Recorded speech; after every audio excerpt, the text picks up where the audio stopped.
Allah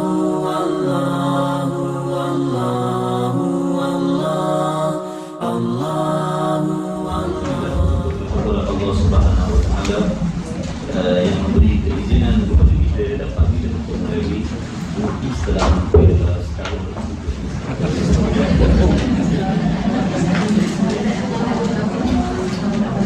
Alhamdulillah, diharapkan semoga sihat walafiat insya-Allah, dan bersyukur kita kepada Allah kerana saat ketika ini kita dipilih oleh Allah, diberi kesihatan, keafiatan serta diberi taufik dapat kita menggunakan segala nikmat ini untuk perkara yang diperintahkan oleh Allah. Mudah-mudahan kita tergolong di dalam golongan hamba-hamba yang bersyukur, dan nikmat ini dikekalkan oleh Allah, panjatkan oleh Allah, tambahkan lagi keberkahan dan keberkatan di dalam kehidupan kita.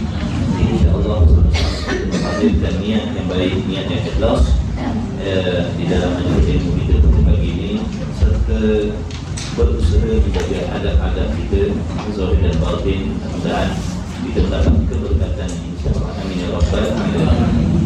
Sambungan kitab kita Risalah Al-Mustaf Munir pada 3 surat 20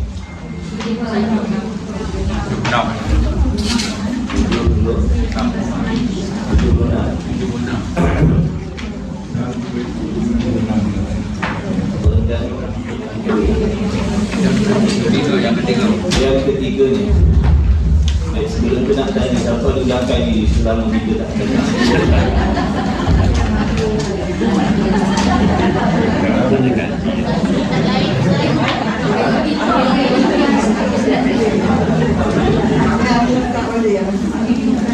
Baik, okey. Dah eh? Dah betul? Betul. Bismillahirrahmanirrahim.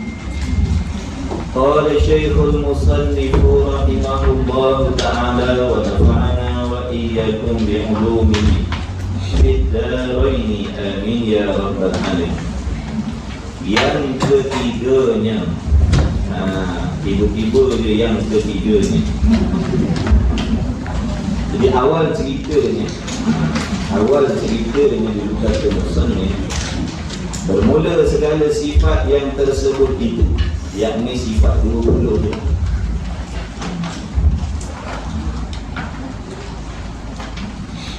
Bermula segala sifat yang tersebut itu, yakni 20 sifat yang wajib bagi zat Allah, terbahagi ia kepada 4 bahagi. Daripada wujud sampailah kepada Qauluhu Ta'ala Mutakalimat.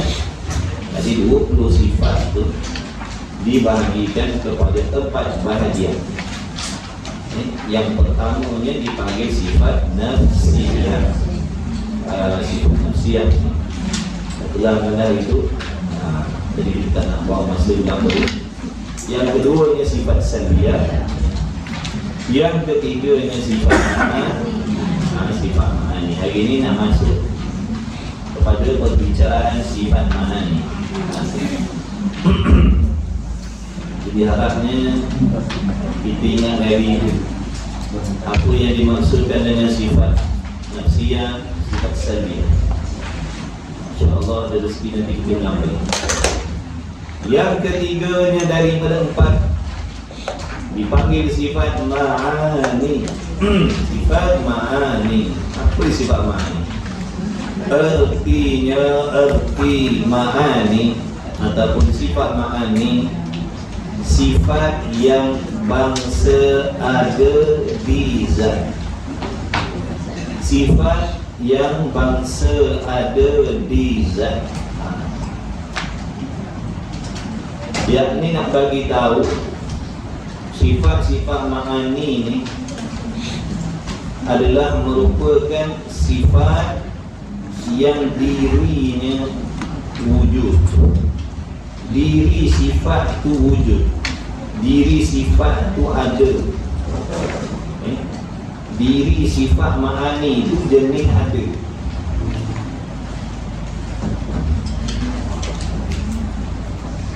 Nak membezakan dengan sifat yang dirinya jenis tiada tetapi sungguh. Bila sebut sifat, dia ada dua jenis. Satu sifat yang jenis ada, satu sifat yang jenis sungguh. Yang ulang kaji dia ingatlah, yang tak ulang kaji dia tak ingat.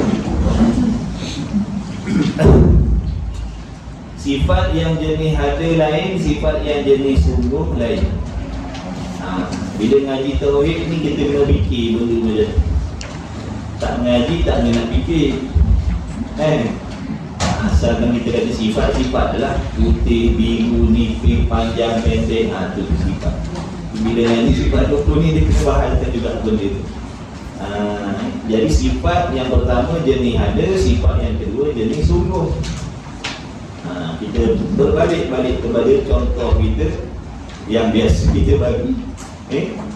Contohnya sifat putih pada sifat putih pada kertas. Kertas ni dipanggil zat. Kertas ni dipanggil zat, diri benda lah, diri sesuatu. Kemudian sifat yang ada pada diri kertas ni, banyak sifat yang ada pada kertas. Di antaranya sifat putih. Sifat apa?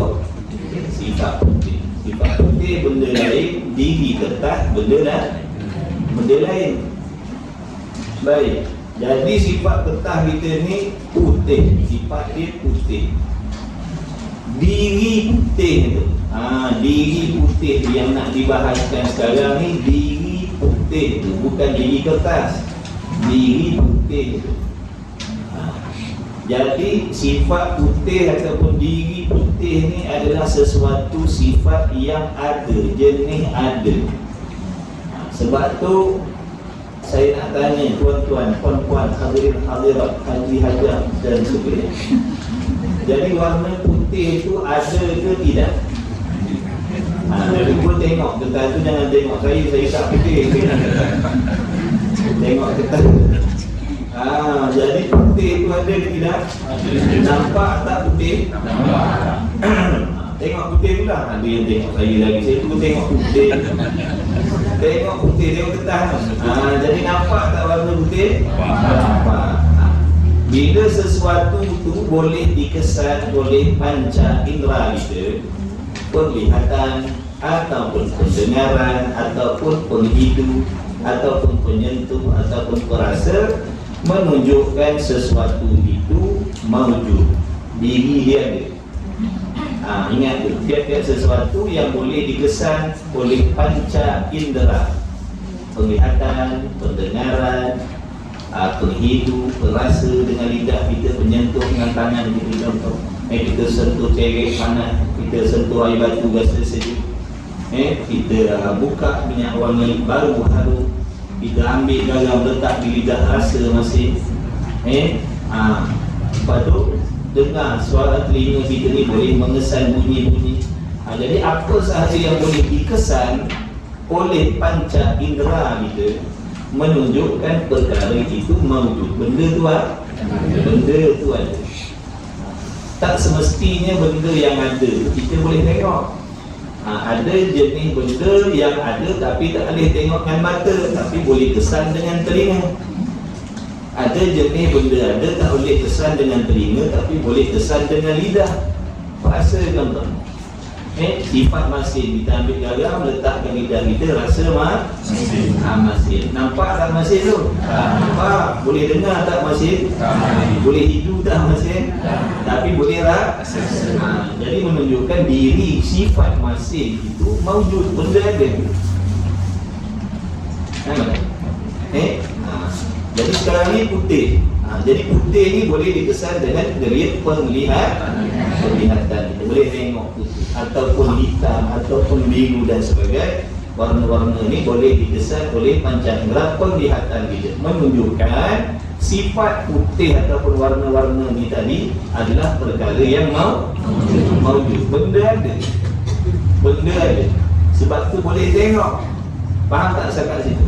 Lepas tu bila kita dah mengetahui sesuatu yang ada tu, maka kaedahnya ulama bagi tiap-tiap sesuatu perkara yang ada mesti sungguh. Ingat tu. tiap-tiap sesuatu perkara yang ada mesti tulis dah, beli pen mahal-mahal.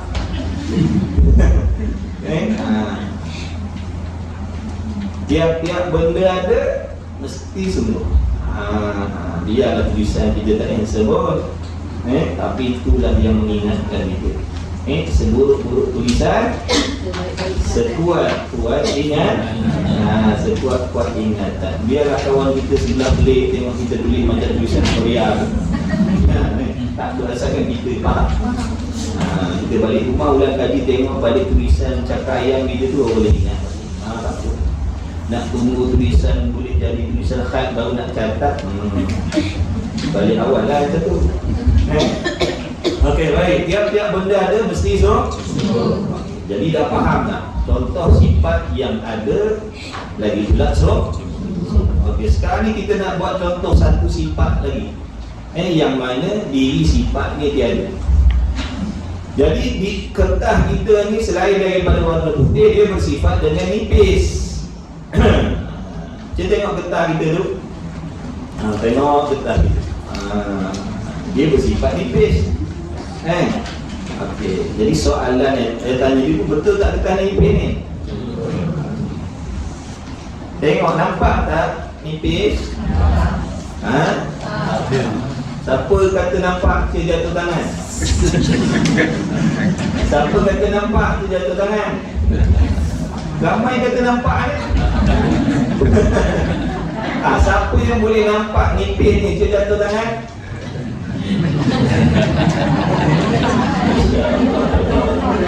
Baru 2 bulan tinggal.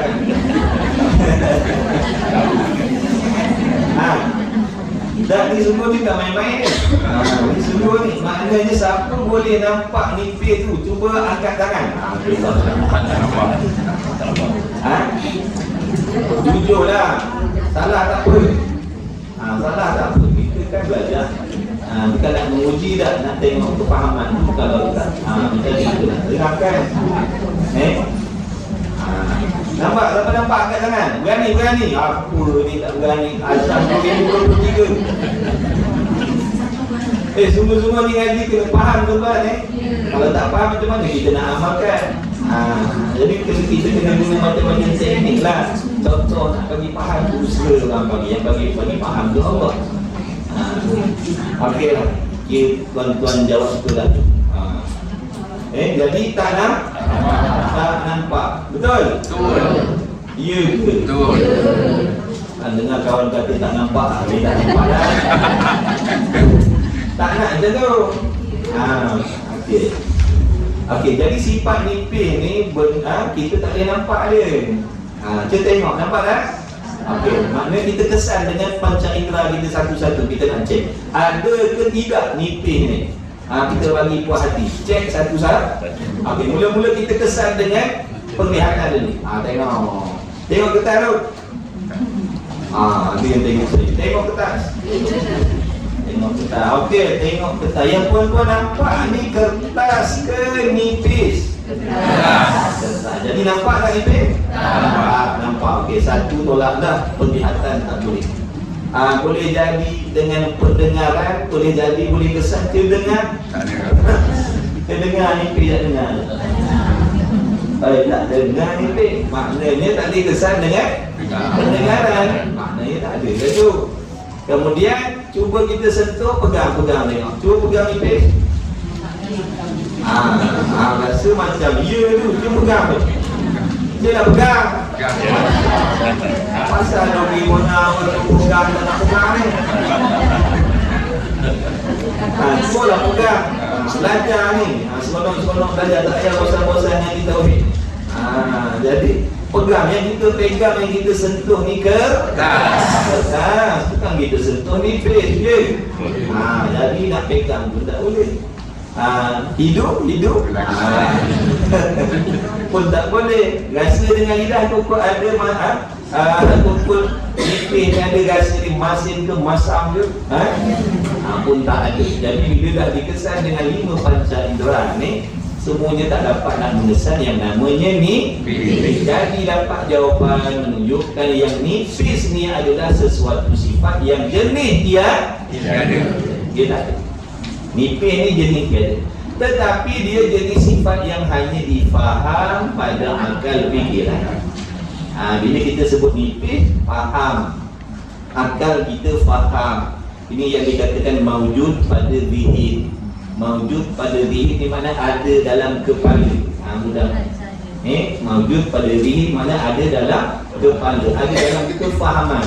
Faham. Bila sebut nipis, faham. Bila tuan-tuan tengok kertas ni begini keadaannya, akal tuan-tuan memahami yang kertas ni sifat dia nipis. Jadi sifat nipis ni jenis faham. Maujud pada zihir. Dan juga dipanggil amrun i'tibari. Dipanggil amrun i'tibari. Amrun i'tibari ni makna pekerjaan atau sesuatu yang hanya dipaham pada akal lah. Dipanggil amrun i'tibari. Hanya faham saja.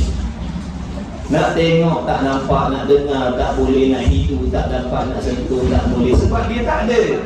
Dia jenis faham. Ada dalam akal fikiran ada, tapi pada luar fikiran tak ada.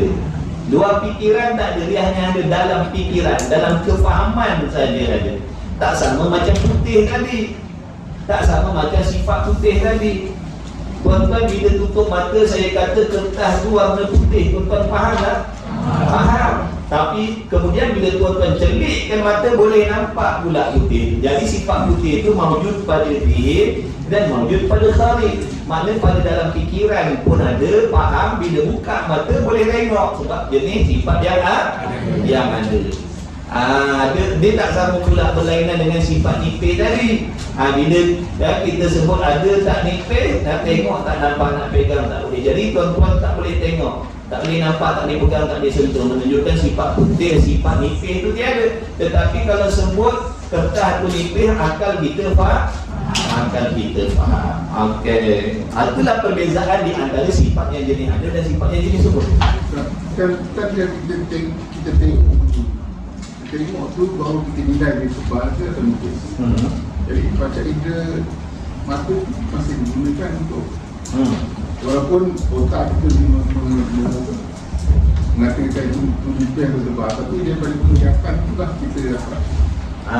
Daripada penglihatan tu jadi soalannya yang tuan tengok tu kertas ke nipis?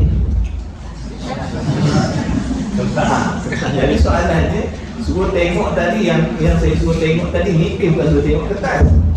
Sebab tu tanya, tuan-tuan nampak tak nipis? Jadi yang tuan-tuan tengok tu bukan nipis, tuan-tuan tengok kertas. Tetapi akal faham, akal memahami yang kertas ni apabila begini keadaan dia dipanggil nipis. Dia tak panggil maknanya bila begini dipanggil nipis. Akal kita mentafsirkan bila melihat keadaan diri kertas yang tuan-tuan tengok tu diri kertas, bukan diri nipis. Nampak? Yang tuan-tuan nampak tu diri kertas tu. Kita tengok dulu. Tengok tu. Tuan-tuan tengok kertas tu, tengok nipis tu. Tengok kertas. Ada tak orang boleh tengok nipis? Tak boleh sebab benda tak ada. Benda tak. Melalui diri penglihatan tu, apabila mata kita melihat diri kertas, maka akal mentafsirkan yang kertas ni keadaan dia ni. Samalah macam panjang, pendek, tebal. Ni handphone ni tebal, orang panggil. Nampak tak tebal? Akal faham tebal. Tapi yang dilihat oleh mata bukan tebal, tetapi handphone ni. Gitu dah. Wallahu a'lam. Berapa dia? Patut itu yang tadi. Setahun. Baru ya. Lagu yang sendok itu. Baik. Okey, jadi yang kita tengok tu tadi diri kertas, bukan tengok nipis. Jadi apa yang dipandang oleh mata itu difaham oleh akal kita. Jadi sifat mimpi itu adalah jenis sifat yang tiada tetapi sungguh. Ingat. Jadi bila saya tanya Ketah ni tadi mimpi ke tidak? Mimpi ke tidak? Mimpi. Sungguh ke tidak mimpi? Ada ke tidak mimpi? Ada. Jadi sifat mimpi itu suatu sifat yang tiada tetapi sungguh. Putih tadi sifat yang ada lagi pula sungguh. Sifat putih ada lagi pula sungguh. Nipis tiada tetapi sungguh. Habis. Okey lah. Jadi sifat ma'ani ini, sifat ma'ani ini nak menunjukkan apa? Suatu sifat yang dirinya ada betul-betul, ada sungguh-sungguh di zat Allah. Seperti mana warna putih yang ada pada kertas tadi. Jadi warna putih yang ada pada kertas ni dipanggil sifat sifat ma'ani. Warna putih yang ada pada kertas ni dipanggil sifat ma'ani. Kenapa dipanggil sifat ma'ani? Sebab diri sifat putih itu ada sungguh-sungguh di kertas tadi. Tapi jangan tuan-tuan samakan pula sifat ma'ani Allah tau. Ini sekadar contoh saja. Ini sekadar contoh saja. Jangan kita samakan pula sifat ma'ani makhluk dengan sifat ma'ani Allah. Cuma nak bagi faham yang mana ma'ani ni benda ada. Qudrah, iradat, ilmu, hayat, sama, basar, kalam ni dipanggil sifat ma'ani. Maka ketujuh sifat ni mawjud, ada sungguh-sungguh dirinya di zat Allah. Makna qudrah ni benda ada. Seandainya Allah nak mengizinkan melihat kudrat ni, boleh dilihat kudrat ni. Kenapa boleh dilihat? Kerana dia ada. Ada pun contoh sifat qidam. Sifat sedia kala, sifat salbiyah. Nak melihat sifat salbiyah qidam ni tak boleh. Kerana dia bukan jenis ada. Sedia kala tu bukan jenis ada. Jadi sungguh nak tengok sedia kala tak boleh. Baiklah sedia kala tu macam sulit sikit. Satulah sifat satu. Di antara sifat apa? Salbiyah. Ada 5 dah. Di antaranya sifat wahdaniyah, sifat ketunggalan, keesaan. Apa maksud satu? Tidak berbilang-bilang. Jadi handphone ni ada berapa? Satu. Betul? Jadi nampak tak satu? Nampak tak satu? Nampak. Tapi faham tak satu? Faham. Jadi sifat satu ni adalah suatu sifat yang jenis sungguh. Sifat yang tiada tetapi sungguh. Kalau saya tanya ada tak satu? Sungguh tak satu? Itu contoh. Jadi sifat satu tu jenis sifat yang sifat yang sungguh. Tak boleh tengok dengan mata kita sebab dia tak ada, tapi faham. Sama lah macam sedia kala, sifat bakok, sifat kekal. Bakok artinya kekal. Kekal tu maksudnya tidak binasa. Boleh tak nak tengok tidak binasa? Tapi faham tak bila sebut tak binasa? Faham. Berbeza dengan kudrat iradat tadi tu. Jadi kudrat iradat, sifat ma'ani itu semuanya jenis sifat yang ada sungguh-sungguh dirinya di zat Allah. Itu je nak begitu. Ketiga sifat ma'ani, artinya sifat yang bangsa ada di zat. Ada di zat yang di zat Allah. Tak serupa dengan sifat ma'ani makhluk. Macam warna putih tadi, kita kena tengok dengan mata, kena ada sangkut paut dengan cahaya duduk di hadapan kita. Itu makhluk bertempat, berpihak, sangkut paut dengan masa dan waktu. Sifat ma'ani Allah tak kena mengena dengan benda itu semua. Cuma nak bagi tahu sifat ma'ani ni benda benda. Sekalipun ada mukhalafah, tak serupa dengan sesuatu. Tak serupa dengan sesuatu. Cuma tu contoh kita bagi nak mendekatkan faham. Artinya sifat yang bangsa ada di zat, dan iaitu sifat ma'ani 7. Ada 7. yang kemudian daripada sifat salbiyah itu. Jadi 7 selepas daripada sifat salbiyah. Selepas daripada sifat salbiyah, 7 lepas daripada itu dipanggil ma'ani. Selepas daripada wahdaniyah. Yang pertama wujud, itu sifat nafsiyah. Lepas tu qidam, baqa, mukhalafatu ta'ala lil hawadith, yamu ta'ala bi nafsi wahdaniyah. 5 ni salbiyah. Lepas daripada ni 7 lepas daripada ni. Ayat itu mana? Qudrat, iradat, ilmu, ayat, sama, basar dan kalam. Jadi 7 ni. Kemudian daripada salbiyah tu dipanggil ma'an. Sebab tu ulama susun cantik molek tadi. Bersatu wujud, nombor 2 tidak. Senang nak bagi-bagi. Padahal tak wajib susun macam tu. Boleh dia nak letak nombor 1 qudrat, nombor 2 wujud, nombor 3 kaunu. Orang tak ada qadirat. Kan kalau semua kita cari kan, masuk 2024 nanti kita nak asingkan nanti kan. Jadi kita susun elok. Nombor 1 nafsiyah, 2, 3, 4, 5, 6 salbiyah. Senang gitu. Padahal nak tukar tangan, nak tukar kaki kan boleh. Nak tukar kaki kan boleh. Nak rompak boleh. Nombor 1 kalau ta'ala qadirah. Nombor 2 wahdaniyah. Boleh, tak boleh pula sebab tu cuma nombor je. Mudah nak sebut, mudah nak mengaji, mudah nak hafal, mudah nak bagi je. Kerana hakikat sifat Allah tu tidak ada dulu dan kemudian. Semua sifat Allah tu qadir lagi azal ni semua sedia kala. Jadi yang bidang 1, 2, 3 tu nombor je. Nombor. Jangan kita ingat sifat Allah tu ada turutan dulu dan kemudian. Ada pun sifat kita, sifat kita ni ada turutan dulu dan kemudian. Mula-mula ada, mula-mula tak ada. Lepas tu ada. Tapi ada pun bodoh lagi. Tak ada ilmu.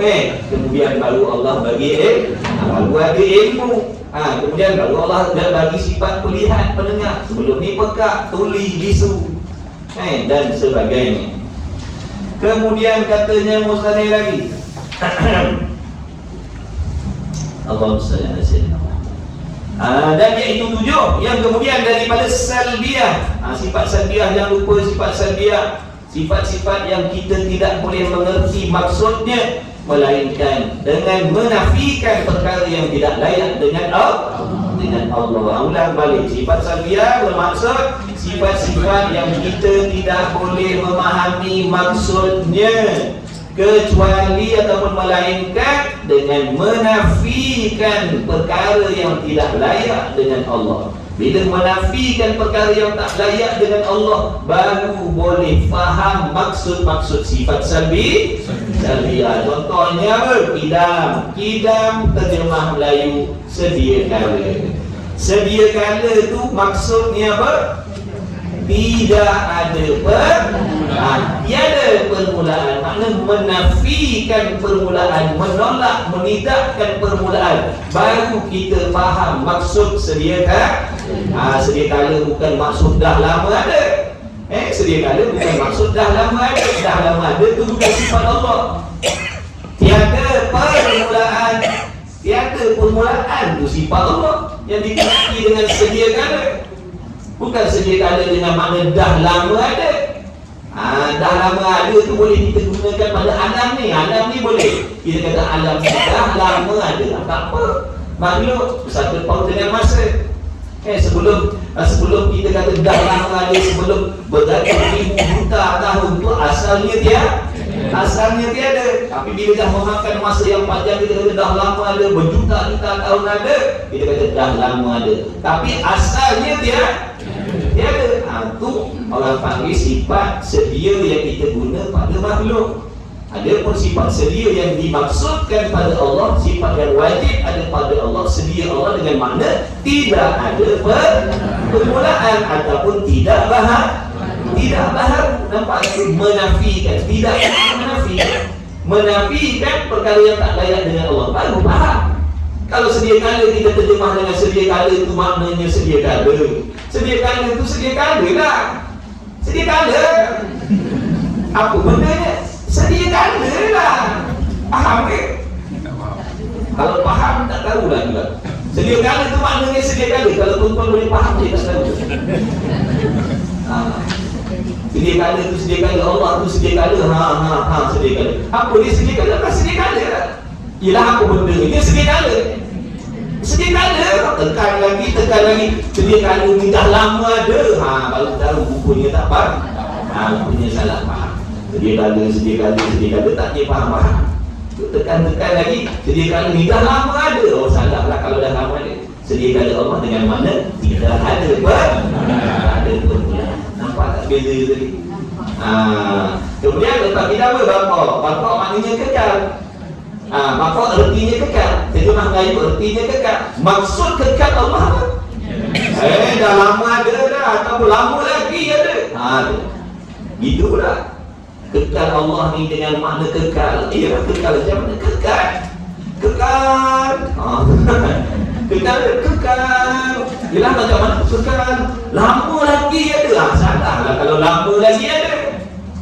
Dah apa maksud kekal? Tidak binasa. Baru betul sifat kekal Allah. Kalau lama lagi ada tu bukan sifat Allah.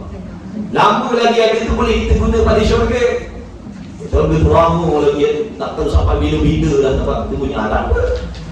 Tapi kalau Allah kita nak kata lama lagi ada, salah. Sebab pasal terpaut dengan masa. Syurga boleh. Ada pun Allah kekal dengan mana tidak binasa, tidak menerima binasa selama-lamanya. Itu maksud kekal Allah. Jadi semua sifat-sifat salbiah tu kita boleh faham apabila kita menafikan barang yang tak layak dengan Allah. Serikala dengan mana tidak ada permulaan ataupun tidak baharu. Lepas tu apa bakar? Kekal dengan mana tidak binasa.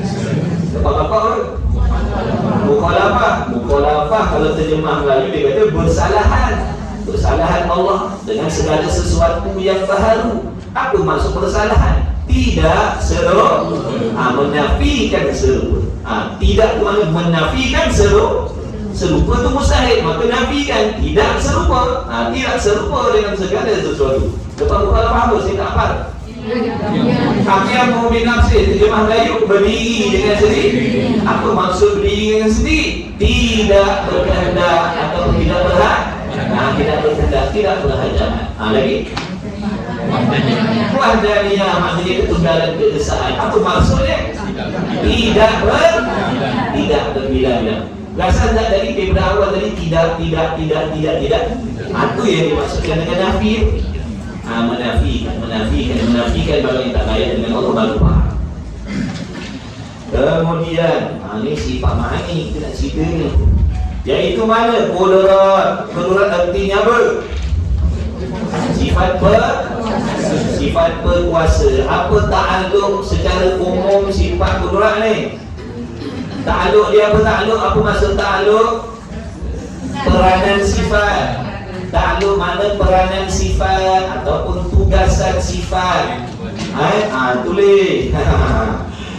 Tulis dulu. Ta'alluq makna urusan sifat, peranan sifat, hijau dia. Apa hijau dia? Apa kerja dia?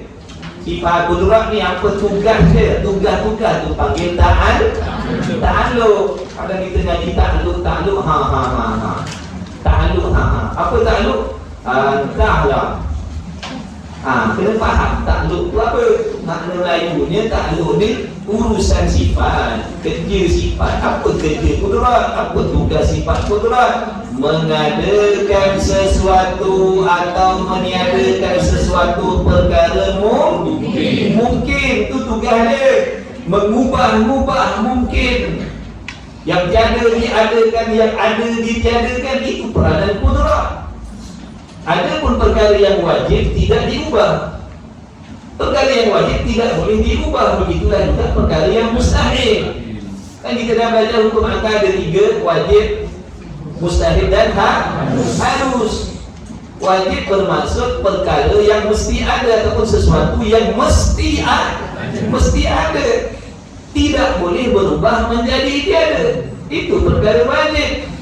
Jadi perkara wajib ni kalau berubah daripada ada boleh berubah jadi tiada, maka tak bolehlah dipanggil wajib. Nampak tak?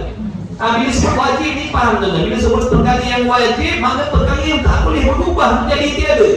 Dia mesti ada semata-mata selama-lamanya. Itu perkara wajib. Jadi kalau wajib ni boleh berubah daripada mesti ada berubah jadi tiada, bukan wajib lah namanya. Faham tu? Yelah tu faham. Dia berbuka kelas balik, pulang gaji balik dia teliti. Tak apalah kan. Ngaji budak-budak. Begitulah juga mustahil. Mustahilnya makna sesuatu perkara yang mesti tiada. Mesti tiada, tak boleh ada. Akal tak boleh terima adanya perkara itu. Itu namanya mustahil. Tak boleh terima ada, maknanya benda itu mesti tiada, sedia kala tiada, sentiasa tiada dan selama-lama tak boleh ada. Kalau berubah menjadi ada, daripada tiada berubah menjadi ada, tak panggil mustahil. Yang boleh berubah daripada tiada kepada ada, daripada ada kepada tiada, ini dipanggil harus. Jadi hukum akalnya ada 3 je, tak banyak. Tapi kalau tak faham 3 ni, masalah. Mudah je 3, tapi kalau tak faham masalah. Sebab tu sifat kudrat ni, wa annahu ala kulli syai'in qadir. Allah Ta'ala sesungguhnya Allah Ta'ala tu maha kuasa atas tiap-tiap sesuatu. Bila sebut qadir itu kudrat lah, kuasa. Allah Ta'ala maha kuasa atas tiap-tiap sesuatu. Tiap-tiap sesuatu apa? Perkara yang harus. Bila sebut Allah kuasa atas tiap-tiap sesuatu perkara, yakni perkara yang harus. Dalam ayat tu perkara yang wajib dan mustahil tak masuk. Baik, kalau kita tanya, adakah Allah berkuasa? Adakah Allah berkuasa mengubah? Sudah habis ni. Adakah Allah berkuasa menghilangkan sifat pendengar?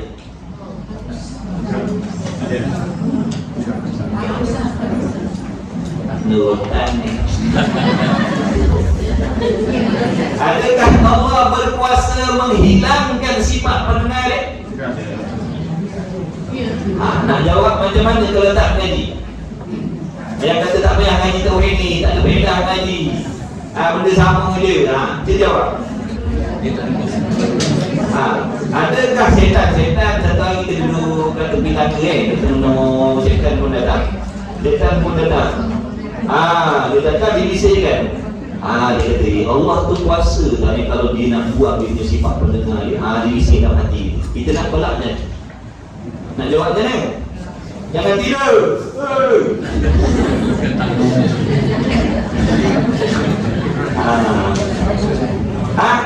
Nak jawab macam mana?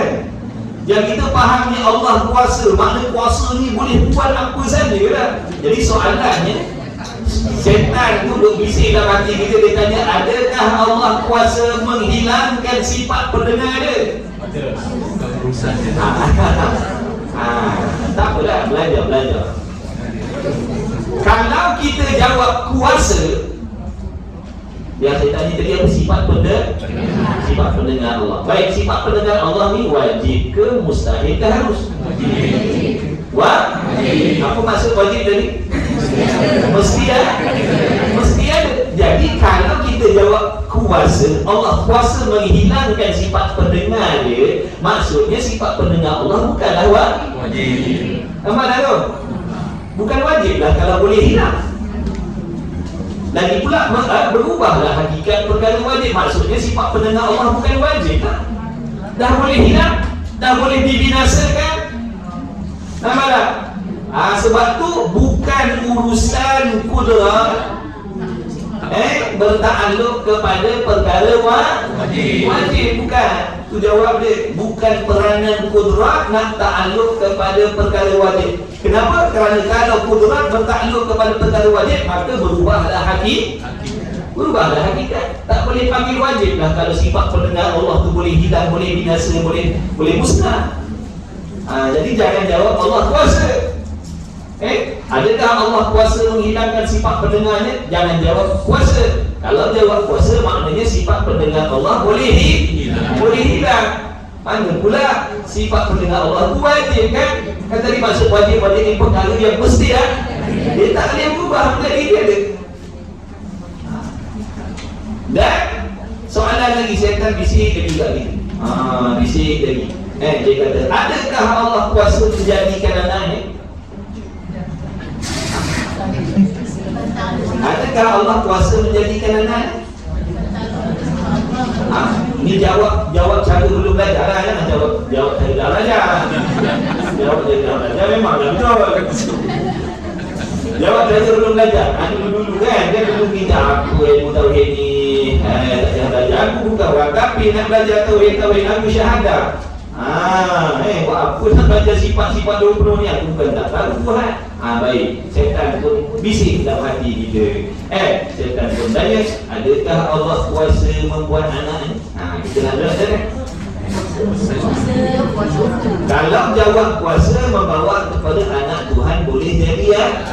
Padahal anak Tuhan ni perkara wajib ke mustahil ke harus? Mustahil. Maka mustahil benda yang mesti dia. Kalau boleh jadi ada, berubah tak hakikat? Sebab tu bukan urusan kudrat nak menjadikan perkara yang mustahil. Kudrat tidak ada urusan dengan perkara wajib dan perkara mustahil. Ingat tu. Kudrat hanya berurusan bertakluk dengan perkara mungkin, perkara yang harus sahaja. Yang dikatakan Allah sesungguhnya Allah Ta'ala Maha Kuasa atas tiap-tiap sesuatu. Maksud tiap-tiap sesuatu itu adalah perkara yang harus. Perkara wajib dan mustahil tak maksudnya. Jangan jawab kuasa, jangan jawab lemah. Adakah Allah kuasa menjadikan anak ni? Jangan jawab kuasa. Dalam jawab kuasa kan berubah hakikat perkara mustahil ni kan. Kalau jawab tak kuasa, lemah pula Tuhan.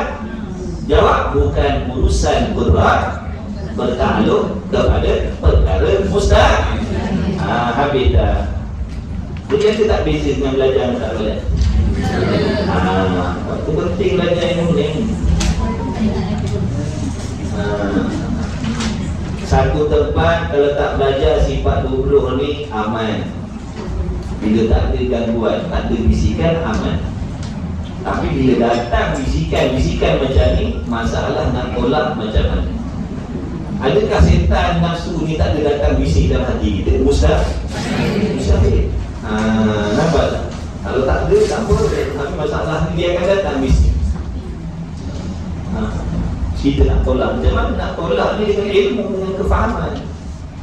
Jadi seandainya kalau setan datang bisik macam tu, kita boleh jawab bukan urusan kudrat nak menjadikan anak dia benda mustahil, benda tak dihadir selama-lama. Kalau boleh jadi, kalau dia boleh buat anak dia, maknanya anak dia tu haruslah hukum. Dalam Quran Allah dah sebut dah, anak dia tak ada, mustahil. Dalam jadi kolam yudan. Takkan akal kita boleh terima. Barang siapa yang akalnya boleh terima ada anak Tuhan, tak kira bila-bila boleh jadi ada, harus ada anak Tuhan, maka dia jadi kafir dan dia rosak akidah. Nampak? Jadi syaitan ni dia bijak nak perangkap, nak merosakkan akidah kita. Jadi jangan kita nak bersenang-senang hati. Cukup dengan bersyahadah, tak payah mengaji. Ada orang kata, buat apa aku nak belajar sifat Allah? Bersyahadah, la ilaha illallah Muhammadur Rasulullah. Buat apa nak belajar-belajar lagi? Ya, satu sudut betul. Di satu sudut bahaya. Kalau tak jaga dengan ilmu kefahaman ni, nanti dalam hati ni ada macam-macam benda yang merosakkan akhir. Habis, kemudian tu kudrat sifat kudrat artinya berkuasa. Peranan dia bertakluk kepada perkara yang harus. Peranan kudrat ni menjadikan atau meniadakan perkara harus. Ingat tu, mengadakan atau meniadakan perkara harus, bukan mengadakan perkara wajib, bukan meniadakan perkara mustahil. Benda mustahil dah memang sedia kala tak ada dan tak boleh ada, tak terima ada sedang lama. Tidak adanya anak Tuhan bukan sebab Tuhan tak jadikan, dah memang diri benda itu memang jenis dia. Jenis dia. Ada pun anak kita, contoh anak kita setakat ni ada 7-8 orang, nombor 9 belum ada, itu sebab Tuhan tak kehendak nak jadikan. Padahal kalau Tuhan nak kehendak jadikan, boleh ada anak kita sampai 20 orang pun boleh, sebab masuk dalam perkara mungkin, benda harus. Tapi anak Tuhan bukan benda harus, anak Tuhan bukan mungkin, anak Tuhan mustahil. Kemudian iradat. Iradat artinya apa? Sifat perkehendak. Sifat perkehendak ataupun penentu. Apa yang nak ditentukan, yang nak dikehendaki oleh Allah ni? Allah Ta'ala Maha mengkehendaki, mana Allah Ta'ala Maha menentukan sesuatu. Sesuatu apa? perkara harus juga. Perkara wajib dan mustahil tak masuk. Ingat tu. Adanya Allah bukan sebab Allah kehendak. Allah berkuasa bukan dengan sebab Allah berkehendak. Allah melihat, Allah mendengar dan sebagainya bukan dengan sebab Allah kehendak. Dah memang wajib dia mendengar, melihat dan sebagainya. Yang nak ditentukan ni adalah perkara harus. Perkara yang boleh jadi ada, boleh jadi tiada. Ini yang nak ditentukan. Ini yang nak diputuskan. Contoh macam kita nak buat rumah ke tak nak buat rumah. Jadi dua-dua ni mungkin orang panggil harus. Nak buat pun boleh, tak nak buat pun boleh. Jadi perlu ditentukan salah satu. Jadi menentukan itulah dipanggil iradat tadi. Peranan iradat ni nak menentukan benda yang boleh jadi ada, boleh jadi tiada. Nampak tak? Nak menjadikan makhluk ataupun tidak, ini yang perlu ditentukan oleh iradat tu. Ada pun Allah itu sendiri dan segala sifat-sifat dia bukan ditentukan, dah memang sedia ada. Bukan Allah yang kehendak dia kuasa. Allah kehendak dia kuasa, Allah kehendak dia melihat.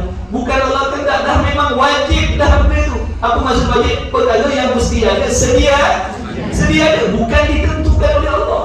Adapun kita ni, kewujudan kita ni, gerak-geri kita ni, perilaku kita ni, itu ditentukan oleh Allah. Adapun Allah zatnya, sifatnya bukan ditentukan. Bahkan dah memang wajib wajib. Begitulah juga benda-benda mustahil. Anak Tuhan, bini Tuhan, abang kakak Tuhan, apa lagi? Lemah Tuhan, pekak Tuhan, tuli Tuhan. Benda ni tiada bukan sebab Tuhan tak kehendak. Dah memang tak ada, dah memang jenis benda yang tak boleh terima. Ada benda mustahil. Bukan sebab Tuhan tak kehendak. Kalau kita kata sebab Tuhan tak kehendak, kalau Tuhan kehendak, menunjukkan boleh ada lah benda tu. Faham tak ni? Contoh kata gini, anak Tuhan tu tak ada sebab Tuhan tidak kehendak. Okey, apa yang akan jadi kalau Tuhan kehendak? Menunjukkan anak Tuhan boleh jadi Apa hukum ada anak Tuhan? Mustahil. Nampak tak? Jadi anak Tuhan tu tiada bukan sebab Tuhan tidak kehendak. Akan dah memang diri benda tu jenis dia. Ada pun anak kita tak ada lagi tu sebab Tuhan tak kehendak. Ada orang yang baru kahwin atau dalam berkahwin tak ada zuriat, kita boleh jawab apa? Sebab Tuhan tidak kehendak. Kalau Tuhan kehendak boleh keluar anak dia. Ramai. Boleh keluar anak dia ramai kalau Tuhan kehendak. 20 orang boleh keluar sekali. Macam mana yang berlaku kat mana? Dari mana? Suatu pun kali keluar, 20 orang. Besar-besar, berkuasa orang besar-besar mana? Kehendak Allah. Duduk dalam iradat, duduk dalam kekuasaan Allah. Itu tak masalah. Kalau masuk dalam benda harus. Kalau nak keluar macam anak sempur pun Allah kuasa buat. Allah kuasa buat. Kalau selesai dia lagi semua aku akan 50 orang. Allah kuasa nak buat. Allah kuasa. Itu masuk dalam urusan kekuasaan Allah. Sebab perkara mungkin. Jadi perkara mungkin yang masuk dalam urusan qudrat dan juga iradah. Kemudian ilmu, takluk ilmu apa? Ilmu ditakluk di merata. Nyata segala perkara, hakikat perkara yang wajib, yang mustahil, harus semuanya ada di dalam pengetahuan Allah. Sedia kala lagi Allah tahu dah segala-galanya. Hari ini kita datang mana, hari ini kita pergi mana, hari ini kita pakai baju warna apa, semuanya dah ada dalam ilmu Allah. Bahkan Allah lah yang menentukan saya pakai baju putih hari ini. Dan tuan-tuan demikian. Kerana yang pakai baju warna biru contohnya Tuhan tak kena, tapi dia pakai juga warna biru. Ada berlaku je tu? Mustahil. Tidak ada satu benda pun yang berlaku melainkan telah dikehendaki oleh Allah Taala. Dia kata, dan dia lah yang menentukan. Kemudian apa? Hayat. Sifat hayat, sifat hidup. Jadi sifat hidup ni satu, tidak ada takluk pada mana-mana. Ingat tu. Sifat hayat, sifat mahani, sifat hidup Allah ni tak ada takluk pada mana-mana. Kemudian sifat sama, sifat pendengar, basar, sifat melihat. Jadi sama basar ni takluk dia sama. Maksud sama pada pihak apa? Bertakluk kepada perkara yang wujud. Apa sahaja yang ada, semua didengar dan dilihat oleh Allah. Tak kira berbunyi, tak kira berwarna, tak kira bersuara ataupun tak berbunyi, tak bersuara, tak berwarna, asalkan perkara itu wujud, semuanya dilihat dan didengar oleh Allah. Nampak tak? Allah dengar kepada bunyi, Allah lihat kepada bunyi, Allah lihat kepada bau-bauan. Faham tu? Kita nak melihat ada sakatan, ada batasan. Benda mesti berwarna, benda mesti nyata, baru boleh lihat, baru nyata pada sifat pelihat kita. Mana lihat ni mana nyata pada sifat pelihat kita. Ada pun benda yang tidak bertubuh badan, benda yang tidak berjirat, yang tak nampak warna, kita tak boleh tengok sekalipun dia ada. Contoh macam masin. Masin ada ke tidak? Masin ada ke tidak? Ada lah tadi. Dah rasakan lidah ada masin tau. Afiq, boleh tak tengok? Tak boleh. Kita tak boleh. Mana sifat pelihat kita tidak boleh mengesan kewujudan masin tu. Tetapi sifat pelihat Allah boleh mengesan kewujudan masin. Di mana masin tu nyata pada sifat pelihat Allah.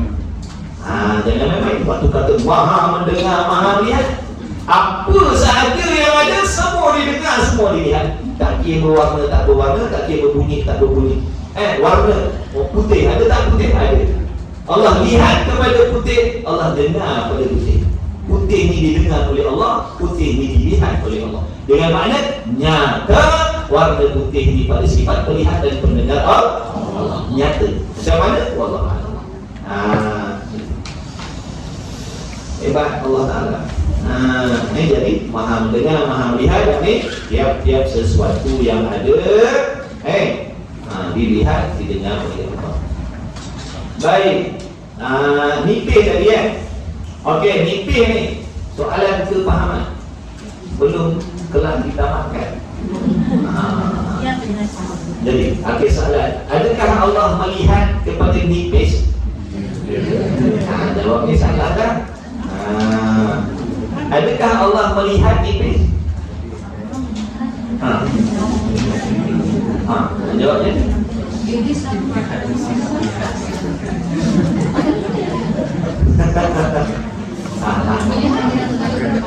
Ini soalan kepahaman. Adakah Allah melihat kepada nipis? Allah maha melihat dia semua. Sebab tu nak tanya, faham tidak Allah maha melihat? Betul dah, Allah maha melihat. Faham ke tidak? Ni nak uji ni faham. Allah lihat tak pada nipis? Tidak. Allah tidak melihat kepada nipis ni. Kenapa? Kerana nipis ni benda dia. Benda dia ada, tapi Allah tahu tak nipis? Tak tahu. Tapi lihat dah, sebab benda tak ada. Benda tak ada. Allah tak lihat nipis bukan bermaksud Allah buta. Itu dah memang Allah lihat pada benda mana. Sebab tu tanya, Allah Ta'ala lihat tak kepada nipis? Jawabnya tidak. Sebab apa? Sebab nipis tidak mewujud. Tapi Allah tahu dah. Baik, tuan-tuan nampak tak sekarang anak-anak tuan dekat rumah? Sekarang ni nampak tak? Buta lah kalau macam tu. Buta dah. Tidak melihat benda yang tiada bukan bermaksud buta. Takut nak jawab, takut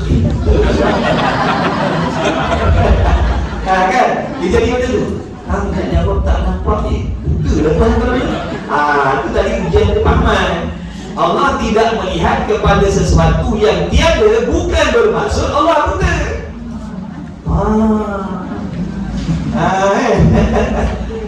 Allah melihat tak kepada anak dia? Tak lihat kan? Sebab benda tak ada. Benda memang jadi benda tak ada. Maka Allah tidak melihat kepada benda yang tiada. Adakah bermaksud Allah buta? Tak. Allah lihat benda yang ada. Yang tak ada tidak dilihat. Bukan maksud tak lihat benda tak ada. Itu berarti buta dah. Itu dia ujian kepahamannya. Soalan kita tak nak keluar lagi, baru keluar lagi. Kita kan selalu cakap Allah maha lihat. Betul dah. Ni ujian kepahaman tu. Semua orang kata Allah Maha melihat, tapi sejauh mana kepahaman kita tentang Allah melihat? Kalau macam tu Allah Maha melihat, tanya dia, Allah lihat tak anak dia? Kalau dia tak faham, dia lihat lah. Pula dah. Nak lihat macam mana benda tak ada. Aku kata ujian kepahaman. Tadi Allah kuasa tak? Ya Allah Maha kuasa. Betul dah? Faham ke tidak Allah kuasa? Aku tanya, adakah Allah kuasa buat anak dia? Ujian kepahaman. Sejauh mana yang kita faham Allah tu berbuat? Berkuasa. Orang yang faham dia akan jawab apa? Benda mustahil dan benda wajib tak masuk dalam urusan kekuasaan Allah. Urusan kekuasaan Allah ni hanya bertakluk kepada perkara yang halus saja. Bukan Allah Ta'ala itu berkuasa mengubah benda wajib, mengubah benda mustahil. Kalau dah benda wajib dan mustahil berubah, bukan wajib dan bukan mustahil. Jadi semua benda ni halus saja. Hukum ni tak ada yang wajib, tak ada yang mustahil. Kemudian katanya musannaf lagi dan Rabi'ah dah ni, Rabi'ah nak berhenti. Kemudian sahabat basar tadi sama sifat sahabat, sifat basar, kedua-dua ni bertakluk kepada perkara maujud. Apa maksud benda maujud? Benda ada. Maksudnya benda tiada tidak ditakluk oleh sahabat dan basar.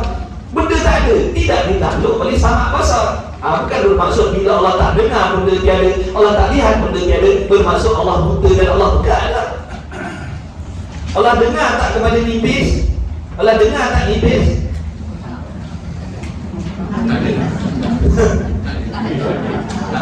Nangis pun ada juga.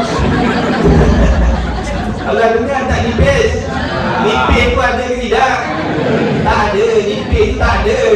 Tak ada, nipis tak ada. Baik, tadi kita dah belajar Allah mendengar pada perkara yang ada. Pegang elok-elok tu. Jadi soalannya sekarang, adakah Allah mendengar kepada nipis yang tiada? Tak dengar lah. Sebab apa tak dengar? Benda tak ada. Bukan sebab pegang, sebab tak ada. Benda tak ada sebab Tuhan tak dengar. Bukan bermaksud Tuhan tak dengar benda tiada. Dia pegang dah. Dia mendengar benda yang ada, yang tiada tidak didengar. Okey, alah dah soalan. Katalah sekarang ni anak kita ada 10 orang. Yang nombor 11, nombor 12 tu Allah lihat tak cik? Lihat tidak menjawab tanya lihat ke tidak? Tak ada. Tak ada. Orang tanya lihat ke tidak? Tak lihat? Ada. Jangan jawab lain. Nak tanya lihat ke tidak lihat? Soalan boleh. Mudah kami. Adakah Allah melihat kepada anak kita yang tak ada lagi? Tidak. Sebab apa? Tak ada. Tak ada. Anak kita yang ada Allah lihat tak? Tak. Sebab ada. Betul dan faham. Jangan kata yang tak ada pun Allah lihat. Benda tak ada nak lihat. Macam mana? Itu sebab faham tadi penting faham. Nak menghaluskan kefahaman dalam belajar terpilih. Batu banyak soalan-soalan yang kita nak kena buat sebab nak berfaham saja. Bukan niat nak menguji orang besar, nak bukan itu niat tadi. Nak bagi faham. Sebab saya pun memang kat kaji tu. Memang kaji tu. Sebab dia nak kena guna ni. Betul tadi. Adakah Allah melihat tak kepada benda? Allah tidak melihat kepada nipis. Tak lihat nipis. Maknanya Allah buta lah. Bukan ada sebab tak faham. Tapi bila dah belajar Allah tidak melihat kepada sesuatu yang tiada, bukan bermaksud bukan bermaksud buta. Allah selamat tak ngaji tauhid ni? Jadi tidak. Kemudian ambil yang tempat berhenti mana ni? Yang dinamakan dan kalam. Sifat kalam, sifat ma'ani yang akhir, yang ketujuh. Sifat kalam artinya sifat penutur sifat penutur. Jadi sifat penutur Allah ini dipanggil takluk dilalah. Dengan sifat kalam, sifat penutur ini Allah menyatakan tentang sesuatu perkara yang wajib, yang mustahil dan yang harus. Dan disebabkan dan sebab dinamakan 7 sifat itu sifat ma'ani kerana tiap-tiap satu daripada 7 tu menuju, yakni menunjukkan, mudahnya menuju dengan mana menunjukkan kepada satu perkara yang ada di zat Allah. Di zat. Seperti ayat satu ni nak menunjukkan sesuatu yang ada sungguh di zat Allah. Mana katanya seperti kudrat. Maka makna kudrat ni satu sifat yang ada ia di zat Allah. Kudrat ni ada di zat Allah. Diri kudrat tu ada di zat Allah. Sekira-kira, tengok dengan terangkan lagi, sekira-kira ada di zat Allah Ta'ala, sekira-kira Allah Ta'ala buka hijab, kalau Allah kehendak nak menzahirkan, nak menunjukkan pada kita sifat kudrat tu, nescaya dapatlah kita melihat akan dia. Makna harus dilihat sifat kudrat tu. Boleh tengok kudrat tu. Kenapa boleh tengok? Kerana dia benda ada. Makna harus dilihat. Jadi kaedah dah menyatakan tiap-tiap sesuatu perkara yang ada harus dilihat kalau diizinkan oleh Allah. Kalau Allah tak izinkan, benda yang ada sekalipun dekat, tak boleh kita nak lihat kalau benda itu tidak diizinkan oleh Allah. Ini cerita kalau Allah buka hijab, kalau Allah hendak membuka hijab, mengizinkan melihat kudrat, boleh lihat kudrat. Kenapa boleh lihat? Kerana kudrat ni sesuatu perkara yang ada. Dan sebab itu di antara akidah kita ahli sunnah wal jamaah, besok selepas daripada kita semua dah masuk dalam syurga, waktu semua muslimin mukminin dah ada dalam syurga tu, Allah Ta'ala nak menzahirkan, nak mentajalikan, nak membukakan hijab pada sekalian muslimin mukminin yang berada di dalam syurga itu, memandang kepada zat Allah. Maksud waktu duduk dalam syurga tu diberi kemuliaan oleh Allah, memandang kepada zat Allah yang merupakan suatu nikmat yang paling tinggi, yang paling dahsyat yang ada di dalam syurga, yang paling lazat sekali. Bukan bermaksud Allah berada di dalam syurga, bukan. Waktu kita berada di dalam syurga itu diberi peluang oleh Allah. Faham tak tu? Bukan Allah berada di dalam syurga, bukan melihat Allah dalam syurga. Kita yang ada dalam syurga, baru dibukakan hijab melihat zat Allah. Zat Allah tetap tidak berada di mana-mana, maha suci daripada bertempat berpihak. Cuma waktu tu dibukakan hijab. Bukan Allah ada dalam syurga itu sekali dah. Faham tak tu? Itu di antara akidah ni. Sebab tu orang boleh melihat zat Allah, kerana zat dia ada. Kerana zat Allah tu satu perkara yang ada semua. Sebab tu harus dilihat. Itu akidah kita ahli sunnah. Harus melihat zat Allah nanti dalam syurga. Itulah setinggi-tinggi nikmat kelazatan yang ada dalam syurga. Mudah-mudahan kita semua direzekikan oleh Allah Subhanahu wa taala. Itulah anak ini kita semua. Adik-adik kita tu yang itu dengan kita semua. Kawan-kawan kita ada bagi semua. Maka maknanya satu sifat yang ada di zat Allah Ta'ala, sekiranya Allah Ta'ala buka hijab, dan saya dapatlah kita melihat akan dia. Demikian makna seperti itulah yang enam kemudian daripadanya. Yang enam kemudian daripada itu pun sama lah. Iradat, ilmu, hayat, sama besar pun sama, iaitu sifat yang ada dirinya sungguh-sungguh di zat Allah.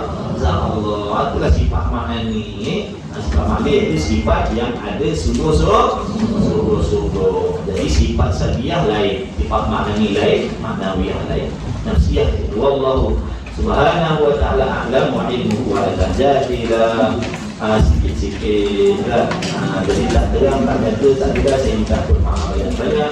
Saya tak bijak, tak pandai, tak lebih, tak alim. Bukan ahli dalam nak menjagakan Allahumma salli ala sayyidina Muhammad dan mengurai ini sifat tutur ni. Tapi saya cubalah sekadar yang diizinkan, yang direzeki oleh Allah, nak kongsi-kongsi kepahaman itu di mana saya dipahami Allah Subhanahu wa taala.